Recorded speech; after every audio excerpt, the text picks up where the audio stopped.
Ray, you've been active in this space for a while. You spend your time talking with large enterprises about their risk management profiles, about their security practices, and especially, of course, here at Veeam, about how data protection fits into that. Obviously, ransomware is a big part of those talks. Can you let us know how that conversation has changed over the past, 6 months or so, or a year? Yeah, it's interesting. Ransomware is still a big part of every conversation. I don't think I've had a meeting where we don't discuss ransomware, but it's not the only thing that's on the top of mind for our customers. Supply chain, I think, is a big one. The supply chain vulnerabilities that they really have become a major focus, and attackers, they're increasingly targeting smaller vendors as well, smaller service providers, to gain access to larger and traditionally more secure organizations. This, I think, when I speak to our customers, has led to more of an emphasis on third-party risk management. They were doing it anyway for a long time, but as I say, much more focus on that now, and supply chain security assessments. We have a slide that we actually used, Ray, at Veeam On that I've got up now that illustrates the exact topic that you were just talking about.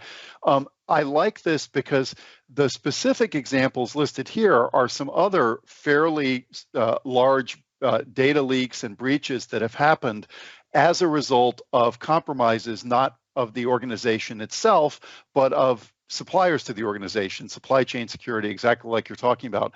I think a lot of us noticed back in February, basically half the French population had their healthcare data and personal data leaked because a couple of insurers that are integral to healthcare, to the healthcare state supplied service in that country were compromised. Are there other areas where you're having conversations with security professionals where the conversation has changed lately around their practices in general and around how data protection fits into those? Any examples you can think of or point out around that? Yeah, I think the conversation around regulation is ramping up considerably. In Europe, there's DORA and NIS2. In the US, we've had the SEC, and I think we'll touch on this in a moment, but there's also frameworks. Zero trust I'm a big fan of zero trust. I think I'd love to see this become the norm and have more of a focus on that, because it's not just focused on one area, or, a lot of folks will say, oh, we've done this for centuries. Not really, but a long time. But I love the way, like CISO, for example, the way they lay that out into 5 pillars. We have the user, the device, the application, the network, and then the data pillar. And each of those pillars has a set of guidelines and organizations can follow. So that, for me at least as well, when I'm meeting with customers, it helps me navigate the conversation with them, but help them understand where they are today and where they need to go. Absolutely. And that's especially relevant around, as you just pointed out, some of the regulatory changes we've seen from SEC. You're talking with organizations, and I know your colleague, Andre, who is the field CISO here at Veeam for EMEA, is having conversations around NIS2 and DORA. Here in the United States, one regulatory change that's been getting some airtime lately is the proposed change from Department of Homeland Security, like you were mentioning a second ago, to a rule set that's called CIRCIA. And actually, if I will bring up real quickly here, and we'll switch over to it, a quick explanation of what CIRCIA is for folks that might not be familiar with it, and then we'll talk about why people might care more about the pending reporting rule change around that. Okay, so we have a quick slide here around CIRCIA. Can you talk our viewers through what the Cyber Incident Reporting for Critical Infrastructure Act is and sort of what the changes will be, Ray? Yeah, sure. And in fact, it'd probably help actually if I'd briefly describe SEC and then we'll transition. That's great. That's perfect. Yep. And many, not everyone, but will be aware SEC is the one that would be typically discussed, but that applies to publicly traded companies. And then the SEC mandate this 4-day reporting window for cyber incidents. Now, what we have here with CIRCIA, which is the Critical Infrastructure Act, end of 2022, is it applies to 16 critical infrastructure industries. In fact, you've got an excellent slide. If you don't mind going back to that slide, I love this slide because you list all of the 16 industries. You know, healthcare is one I always pick on because that's such a focus at the moment. But this rule essentially requires any of these covered entities across these 16 industries to report what they call a covered cybersecurity incident, or CCI, within 72 hours. That's 3 days.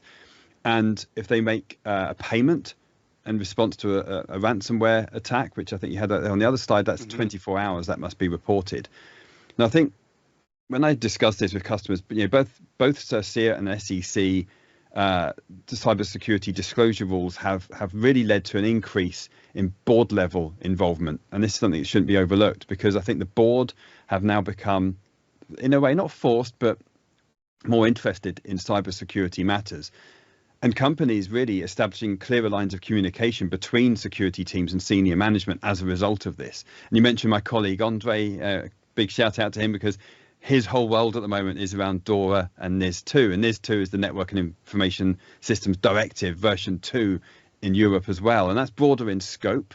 But while it's European, many organizations with European operations or customers are also having to adapt to NIS2 as well. So this landscape is vast. What's interesting to me, and you just pointed this out, Ray, there's a real convergence sort of nets on the regulatory side, if you can put it that way, that folks are finding themselves caught in terms of regulation. Now, when SEC came out last year, we noticed immediately that some cyber incidents that might have been dealt with vaguely, there was the MGM ransomware incident that was reported on quite promptly. There was a number of other ones that were recorded on quite promptly. Change Healthcare earlier this year, you know, publicly traded companies. But what's interesting about this is that we're having regulatory frameworks that are applying basically to any industry, to every industry that's out there. It used to be just financial services, or it used to be just publicly traded companies or healthcare.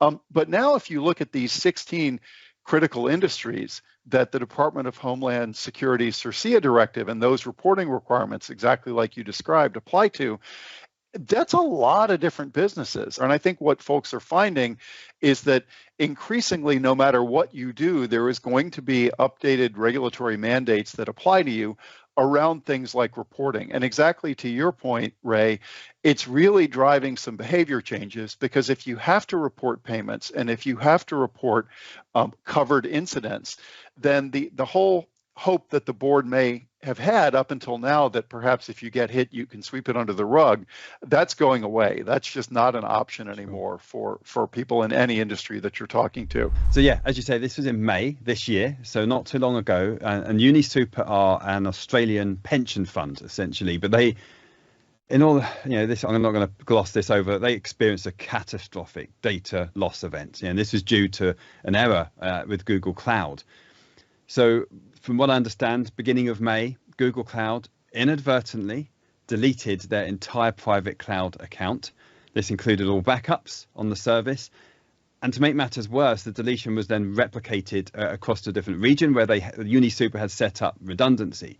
And, you know, in years past, you know, over a decade ago, I was designing highly resilient cloud architecture. So having different private clouds across different regions and having replication for redundancy is and still is best practice. But you can see now the flaw in this. It effectively wiped out all of their data on Google Cloud. Now, I understand the Google Cloud CEO did describe this as an unprecedented sequence of events. Sounds like a Netflix show, doesn't it? There could be a TV series on this.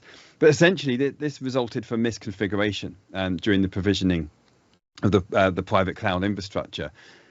The good news, they were able to recover from this. I believe it took 2 weeks, or almost 2 weeks, to actually fully recover. And they did this because they had backup stored with a different cloud provider. What interested me about this story, and why I intend to keep showing organizations that I talk to this slide for the foreseeable future, is that still too often people mistake the very real security advantages that you've got with cloud services and the very real data durability and uptime advantages that you've got with modern cloud services for there not being a need for data protection, for there not being a need for backup. And that's not a story that the cloud providers themselves tell. If you look at the shared responsibility model for any of the hyperscale cloud providers, they're very clear. At the end of the day, your data and your regulatory mandates are your responsibility.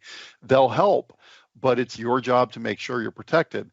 What I also like about the UniSuper story is that it's actually an example of regulatory requirements forcing good behavior that ultimately save the organization. UniSuper is a retirement fund. It is a regulated financial services body, and because regulations required it, they did have a backup out of their tenant. You talk with organizations all the time about data protection. You talk about how they're managing their risk as an organization. What are the biggest mistakes that you still see organizations making? And I'll make the question open, both in general around security, but in particular, obviously, we're Veeam, around how they do data protection. Yeah, no, I'm actually glad you asked that. So I'm actually going to use a discussion I was having just 2 weeks ago with a customer. There's an example. In fact, let me ask you this. Imagine, if an organization lost over $500,000 due to an incident and resulting in the loss of 180 virtual machines. Would you consider that a critical data protection issue? I'd say yes. It's fairly significant. So this actually came up a few weeks ago. There was a customer, not one of our customers, but an organization in Singapore, NCS. They had 180 virtual machines deleted from a QA environment. Now, this was because of a former QA manager that was basically fired. He was a contractor, I believe, and he retaliated. He still had access to the QA environment and decided, no, I've had enough of this, and deleted 180 VMs. Now, the lesson to learn from this is that QA environment was not deemed critical to the business, but it did actually cost them, I think it was 917,000 Singapore dollars, which is, I think, around 600,000 US dollars. And the lesson here is, many organizations are still struggling to identify and classify and prioritize their most critical data assets. And I think this lack of understanding really leads to sort of inadequate protection for critical information, and also perhaps the overprotection of less important data, resulting in inefficient resource allocation and capacity planning. Who would have thought in that example that the QA environment was that critical, but it did have a huge impact to the business and obviously hit the news as well. And just one more point on that, I think with the proliferation of cloud services, things like shadow IT, remote working, as I mentioned in the Snowflake incident, organizations can very easily lose track of where their data is stored and who has access to it. I think every example we've discussed throughout this live stream today has touched on that, and this can lead to data sprawl, really making it difficult to maintain any consistent security controls and also comply with the data regulations that we discussed today. If you look in your crystal ball based on what you read about in the industry and the conversations you're having with organizations, what are your 3 top predictions for cybersecurity for the year ahead? Yeah, I love this question. Actually, ask me this again at the end of the year and be good to compare my answer.